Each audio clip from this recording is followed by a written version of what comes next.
এই শিয়ালটির লেজটি অনেক সুন্দর ও বড় ছিল, এর জন্য সে তার লেজটিকে অনেক ভালোবাসতো এবং সে তার লেজ নিয়ে অনেক অহংকার করত এবং সে খরগোশের ছোট্ট লেজ দেখে তাকে নিয়ে প্রতিদিন মজা করত। কিন্তু একদিন একজন শিকারী তীর মেরে শিয়ালকে অজ্ঞান করে তার সুন্দর লেজটি কেটে নিয়ে চলে যায়। তখন এই শিয়ালটি তার লেজটি দেখতে না পেয়ে পাগল হয়ে যায় এবং এই শিয়ালটি তার লেজটিকে খুঁজতে খুঁজতে জঙ্গলের মধ্যে একটা বাড়িতে তার লেজটিকে দেখতে পায়। এজন্য এই শিয়ালটি চুপি চুপি বাড়িতে ঢুকে তার লেজটিকে চুরি করার চেষ্টা করে, কিন্তু সে হঠাৎ দেখতে পায় বাড়ির মধ্যে আরো অনেক প্রাণীর লেজ রয়েছে এবং সে সেখানে খরগোশের ছোট্ট লেজটিকে দেখতে পেয়ে লেজটিকে লাগিয়ে খরগোশের মতো লাফালাফি করতে থাকে।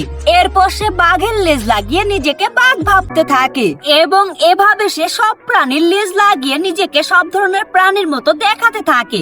এরপর সবশেষ সে নিজের লেজটিকে লাগিয়ে পালিয়ে যাওয়ার চেষ্টা করে, কিন্তু তখনই শিকারী চলে আসে এবং শিকারী তাকে দেখতে পেয়ে আবারও তীর মেরে তার মাথাটিকেও কেটে তার লেজের মতো রেখে দেয়। তবে তারপরও এই শিয়ালটি অনেক খুশি ছিল, কারণ তার শখের সুন্দর লেজটি তার চোখের সামনে ছিল।